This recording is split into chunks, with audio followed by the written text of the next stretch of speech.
বুনোর আবার আরেকটা ওষুধ আনালাম, আমি পয়সা দিলাম বুনোর বাবার কাছে, যেহেতু পয়সা করি নেই, এমনকি আমি পয়সা দিয়ে বললাম যে আমার জন্য ফোড়ার একটু ওষুধ এনে দে, অ্যাটলিস্ট পেনটা একটু কম হোক।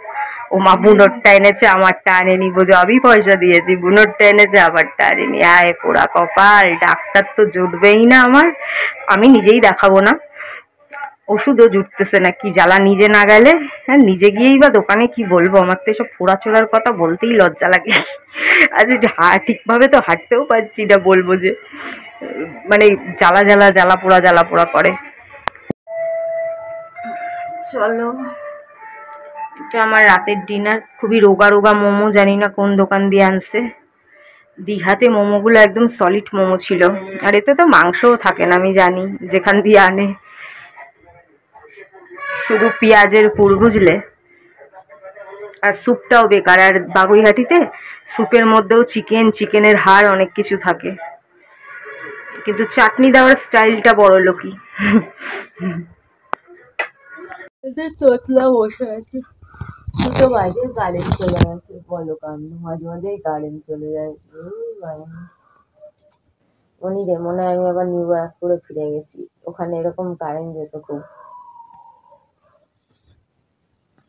Good morning, welcome back to my channel Moumita বসা। বাবারে, কালকে একটু হালকা ঠান্ডা ছিল, আজকে আবার জেকে সেই কি বলবো বুনোর বাবার কথা। কালকে রাত্রি বলবো না ভোর বলবো, 3:30, মানে ভোর, আরেকটু পরেই ভোর হয়ে যেত, 4টে অবধি জাগিয়ে রেখেছে। একটা পুরনো বন্ধু, তার সে কি প্রবলেমে পড়েছে, তার সাথে কথা, লাইট জ্বালিয়ে তাকে কি সব বার করলো, ওর পুরনো নথিপত্র, সেখান থেকে দেখে দেখে কি ইনস্ট্রাকশন দিল, কি হলো জানি না, কিছু হয়তো প্রবলেমে পড়েছে।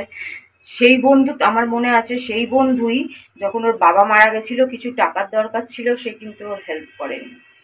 কিন্তু সেই বন্ধুকে লাইট ফাইট জ্বালিয়ে বুনোর ঘুম ভাঙিয়ে দিয়ে, আমার ঘুম ভাঙিয়ে দিয়ে, কালকে হালকা হালকা ঠান্ডা ছিল, বৃষ্টি পড়েছিল, আরামসে এত বড় আরেকটা রুম রয়েছে, খুব বড় না তবুও বুনোর বাবার বসার জন্য তো যথেষ্ট। তাহলে দুটো রুম নেওয়ার মানে কি, একটা ডাইনিং নেওয়ার মানে কি, রুম না ডাইনিং টাইপের যাই হোক নেওয়ার মানেটা কি, যদি তোকে সব কাজ ওই ইটো পিচুলির মতন ওই ঘরেই লেগে লেগে করতে লাগে, মানে কি বলবো, একটু স্পেস দেয় না আমাকে, একটু মনের শান্তিতে দুটো ভিডিও বানাবো, দুটো রিল বানাবো, সব সময় যদি ঘাড়ের উপর বসে থাকে। বুনোর বাবা কোনো কিছু তো আপত্তি নেই, কিন্তু আমার তো একটু স্পেস চাই। বেটা ছেলে মানুষ যদি 24 ঘন্টা ঘরে, এমনিতে তো একটু বেরোতে পারে বলো, কাজ যদি নাও থাকে তো বেরোতে পারো। এখানে চারিদিকে ওর আত্মীয় স্বজন, চারিদিকে ওর বন্ধু বান্ধব ছড়িয়ে রয়েছে, একটু আড্ডাও তো মারতে পারিস, একটু বেরোতেও তো পারিস, কিংবা অনেক সময় ফ্রিতে বসে থাকিস, অন্য কিছুও করতে পারিস, অন্য কিছু একটু বিজনেস, অন্য কিছু একটু চেষ্টা, দুটো পয়সা হলে তো ঘরেরই কাজে লাগবে, ওরই কাজে। আমায় তো দিয়ে কেউ যায়নি, আমায় কেউ দিয়েও যাবে না। আমার শেষ বয়সে কি হবে আমি নিজেও জানি না, একমাত্র ভগবানই জানে। আমার জীবনে কেউ কিছু দেয়নি, আমি জীবনে কারোর থেকে কিছু আশাও করি না, এমনকি নিজেও কিছু জমাই না, সব ভগবান ভরসায় ছেড়ে দিয়েছি, নিজের রোগ বিঘ্ন ভগবান ভরসায় ছেড়ে দিয়েছি, নিজেকেও ভগবান ভরসায় ছেড়ে দিয়েছি। অ্যাটলিস্ট শেষ কথা তো ভগবানই বলে, মানুষ যতই প্ল্যান করে রাখুক না কেন, ভগবান না চাইলে সেই প্ল্যান সাকসেসও হয় না, কিছু হয় না। অনেক জমানো সম্পত্তি রেখেও মানুষকে ওপরে চলে যেতে হয় যদি কপালে লেখা থাকে।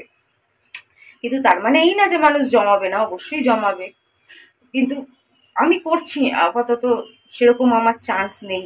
যদি অল্প অল্প করে কিছু জমাতে পারি অবশ্যই জমাবো, কিন্তু আমি কথায় কথায় বলছি যে আমি তো ভগবান ভরসায় চলছি, আমার জন্য না, নিজের জন্যই। এরম মানে অত্যাচার করছে, অসহ্য। তারপরে আর ভালো লাগছিল না, কালকে রাজীবের সাথে একটু কথা বললাম, আর ওই রাজীব পাগল, ফোন করবে তো করবে রাত্রি 1টায়, ও রাত্রি 1টার সময় ফোন করছে, আমি যে ফোন করিস না, মেসেজে কথা বলছি। তারপর হোয়াটসঅ্যাপে অনেকক্ষণ কথা বলছিলাম, আর আমি তো পুরনো কথা শোনাতে, এই কথা দিয়ে কথা রাখলি না, ঘোরাতে গিয়ে ঘোরালি না, অমুক না তমুক না, ফোন দিবি বললি ফোন দিলি না, দুনিয়ার প্যাচাল। পেরেই গেলাম। দেখো পায়রাদের চাল আজকেও আনলো না, কোনো ব্যাপার না, ওর যতক্ষণ ওই চাল না শেষ হচ্ছে আমি ততক্ষণ ঝেড়েই যাচ্ছি, অসুবিধা নেই কোনো। কথায় আছে, কোনো ভালো কাজের জন্য চুরি করলে সেই চুরি নয়, কোনো ভালো উদ্দেশ্য নিয়ে বা কোনো গরিবের যদি উপকার হয়, কারো যদি উপকার হয়, তাহলে সেই চুরি না, সেটা বরঞ্চ পুণ্যের সমান, তাই না? তো আজকেও চুরি করে ফেলেছি 2.5 কৌটা চাল। ওর 55 টাকা দামের চাল, খাক আমার পায়রা 55 টাকা দামের চাল, কি করবো বলে। এই যে নিজেদেরটাও নিলাম, নালে তো আবার দেখলে বুঝে যাবে। তারপর যখন শেষ হবে আরে 5 কিলো চাল আমাদের অনেক দিন চলে, এ আর সেই না। আমার বান্ধবীদের বাড়ি বা মনীষ না যে 1 কিলো চাল ডেলি লাগে, আমাদের এই 5 কিলো চাল এনেছে দীঘায় যাওয়ার আগে। তাহলে ভাবো এখনো চলছে, 10-12 দিন হয়ে গেল, 5 কিলো চাল শেষ আর হচ্ছে না পায়রাকে দেওয়ার পরেও। আমাদের তো লাগে না, আমরা খাই না তো বেশি, আমাদের 2 কৌটাও পুরো লাগে না, মানে ওই সেইভাবে হিসাব করলে 1.5 কৌটা। আর আমরা ছিলাম না তখন, হয়তো বুনোর বাবার 1 কৌটা লেগেছে কিনা, 2 দিন ছিলাম না, 2-3 দিন খাইনি, যাওয়া আসা মিলিয়ে 2-3 দিন। তো বুনোর বাবার 1 কৌটা করে চাল লেগেছে হয়তো, ওর জন্য একটু বেশি বেঁচে গেছে।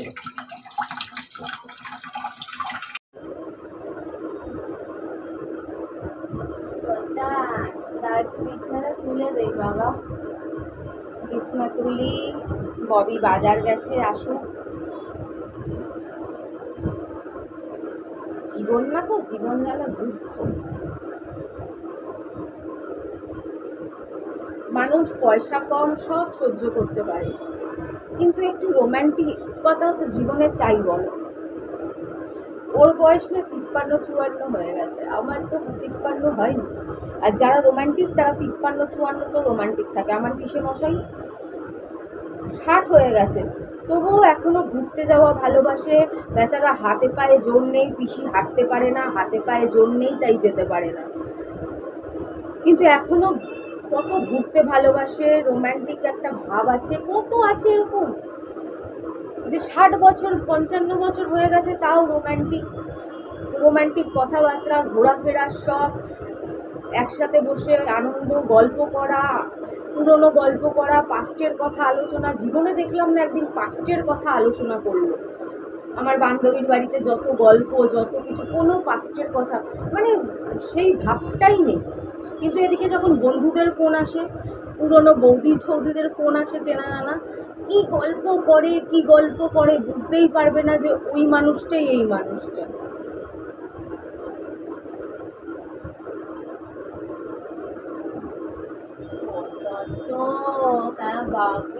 গরম লাগে, খুব গরম পড়ে, খুব গরম পড়ে।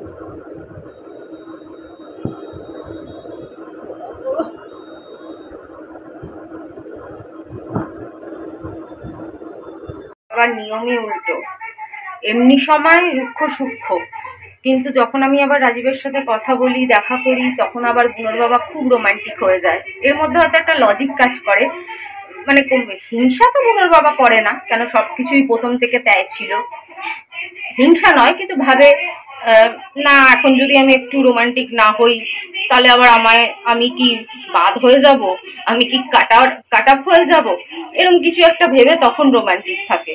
আর দেখো 2 মাস ধরে কথা বলি না, দেখা করি না, কি রুক্ষ কি সূক্ষ্ম, একটা মুখ দিয়ে কথা বেরোয় না, দুটো পুরনো গল্পও করে না, কিছুই করে না, সারাদিন ফোনের মধ্যে মুখ গুজে পড়ে থাকে। একটু বুনোর সাথেও যেটুকুনি গল্প করে সেটুকুনিও করে না, মানে রোমান্টিক ভাবটাই নেই, পুরো শেষ হয়ে গেছে। মানে কি বলবো, আবার জীবনটা আমার মতন রোমান্টিক ঘুরতে ভ্রমণ বিলাসী মানুষের কপালে কি সব হচ্ছে আমি কি বলবো। আর মানে যাচ্ছে তাই পরিস্থিতি। এদিকে অন্যদের সাথে খুব সুন্দর গল্প করে।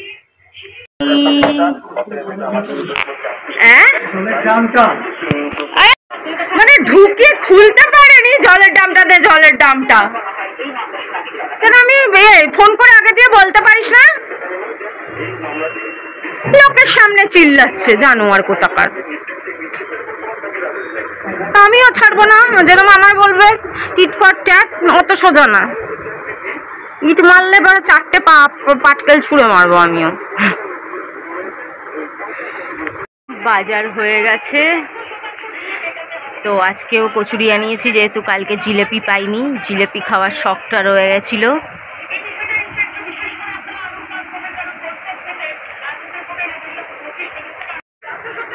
এই দেখো আমার ওষুধ, 2 দিনের কোর্স, তিনটে করে 2 দিনের কোর্স। আর মলম আমার কাছে আগেই আছে, ওই আমার যে প্রবলেমটা ছিল আগে 1 বছর ধরে, সেটার জন্য তো মলম ছলম কিনেছিলাম, তোমরা যারা সব ভিডিও দেখো জানো।